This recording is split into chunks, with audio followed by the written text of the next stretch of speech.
leaders simply are not sure what to do about it. And it seems like everyone is just waiting for America to cool down on this topic, hoping it will pass away. But what if it will not? What then? There was so much talk about the protests in Iran, but they drowned in blood. The world has not helped enough the Iranian people, and it's true. It has stood aside. In Europe, there was Christmas and New Year celebrations, the seasonal holidays. By the time politicians came back to work and started forming a position, the Ayatollah has already killed thousands. And what will Iran become after this bloodshed? If the regime survives, it sends a clear signal to every bully: kill enough people and you stay in power. Who in Europe needs that message to become a reality? And yet Europe hasn't even tried to build its own response. Let's look at the Western Hemisphere. President Trump led an operation in Venezuela and Maduro was arrested, and there were different opinions about it, but the fact remains: Maduro is on trial in New York. Sorry, but Putin is not on trial. And this is the fourth year of the biggest war in Europe since World War II. And the man who started it is not only free, he is still fighting for his frozen money in Europe. And you know what? He is having some success, it's true. It's Putin who's trying to decide how the frozen Russian assets should be used, not those who have the power to punish him for this war. Thankfully, the EU decided to freeze Russian assets indefinitely, and I'm grateful for that. Thanks Ursula, thanks Antonio, and all the leaders who helped. But when the time came to use those assets to defend against Russian aggression, the decision was blocked. Putin managed this, yes, managed to stop Europe, unfortunately. Next point. Because of the America's position, people are now avoiding the topic of the International Criminal Court. And that's understandable. It's American historical position. But at the same time, there is still no real progress on establishing a special tribunal for Russian aggression against Ukraine, against the Ukrainian people. And we have an agreement, it's true. Many meetings have taken place, but still Europe hasn't reached even the point of having a home for the tribunal with staff and actual work happening inside. What's missing? Time or political will. Too often in Europe, something else is always more urgent than justice.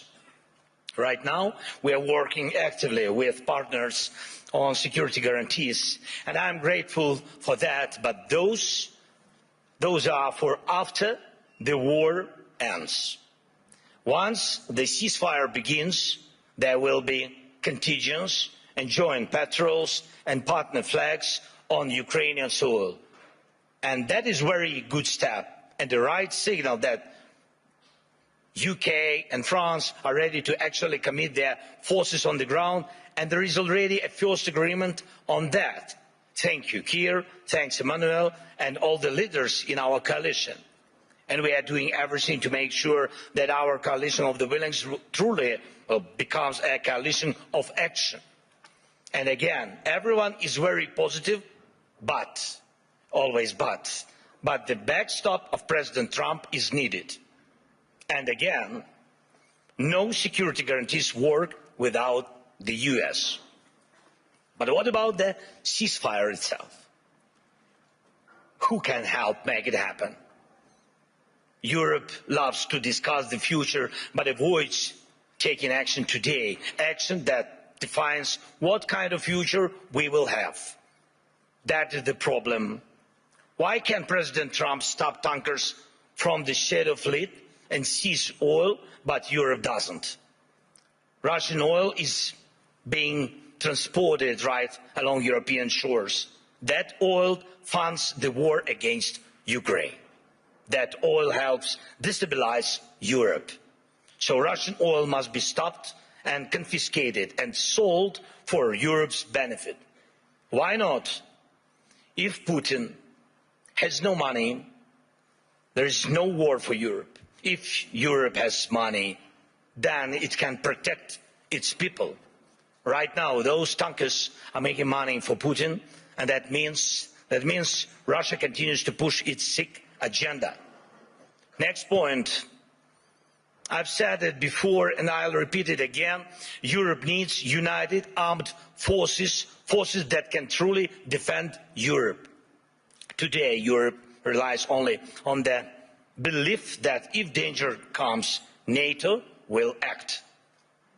But no one has really seen the alliance in action.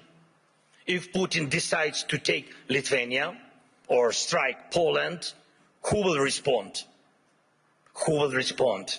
Right now, NATO exists thanks to belief that the United States will act, that it will not stand aside and will help. But what if it doesn't? Believe me, this question is everywhere in the minds of every European leader, and some try to get closer to President Trump, it's true. Some wait hoping the problem will disappear. Some have started acting, investing in weapons production and etc., building partnerships, getting public support for higher defense spending. But let's remember, until America pressured Europe to spend more on defense, most countries were not even trying to reach 5% of GDP, the minimum needed to ensure security. Europe needs to know how to defend itself. And if you send 30 or 40 soldiers to Greenland, what is that for? What message does it send? What's the message to Putin, to China? And even more importantly, what message does it send to Denmark? The most important, your close ally. You either declare that European bases will protect the region from Russia and China and establish those bases, or you risk not being taken seriously because 30 or 40 soldiers will not protect anything. And we know what to do. If Russian warships are sailing freely around Greenland, Ukraine can help. We have the expertise and weapons to ensure not one of those ships remains. They can sink near Greenland just as they do near Crimea. No problem, we have the tools and we have people. For us, the sea is not the first line of defense, so we can take actions and we know how to fight there if we were asked and if Ukraine were in NATO. But we are not. We would solve this problem with the Russian ships. As for Iran, everyone is waiting to see what America will do. And the world offers nothing, Europe offers nothing, and does not want to enter this issue as the supporter of the Iranian people and the democracy they need. But when you refuse to help the people fighting for freedom, the consequences return, and they are always negative. Belarus in 2020 is the example. No one helped their people, and now Russian or ethnic missiles are deployed in Belarus within range of most European capitals. That would not have happened if the Belarusian people had won in 2020. And we have told our European partners multiple times, act now. Act now against those missiles in Belarus. Missiles are never just decoration.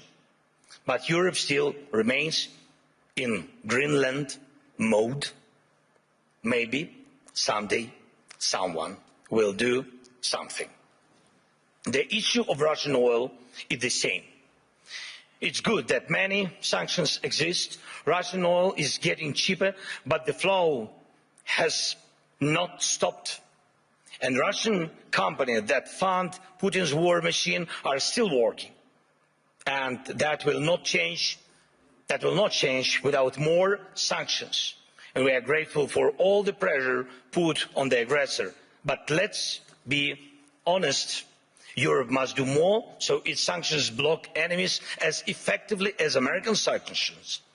Why is that important? Because if Europe is not seen as a global force, if its actions don't scare bad actors, then Europe will always be reacting, catching up with new dangers and attacks. We all see that the forces trying to destroy Europe do not face a single day. They operate freely, even operate inside Europe. Every victor who lives off European money while trying to sell out European interests deserves a smack upside the head. And if he feels comfortable in Moscow, it doesn't mean we should let European capitals become little Moscows. We must remember what separates Russia from all of us. The most fundamental line of conflict between Russia and Ukraine and all of Europe is this: Russia fights to devalue people, to make sure that when dictators want to destroy someone, they can. But they must lose power, not gain it. For example, Russia's missiles are produced only because there are ways to bypass sanctions. It's true.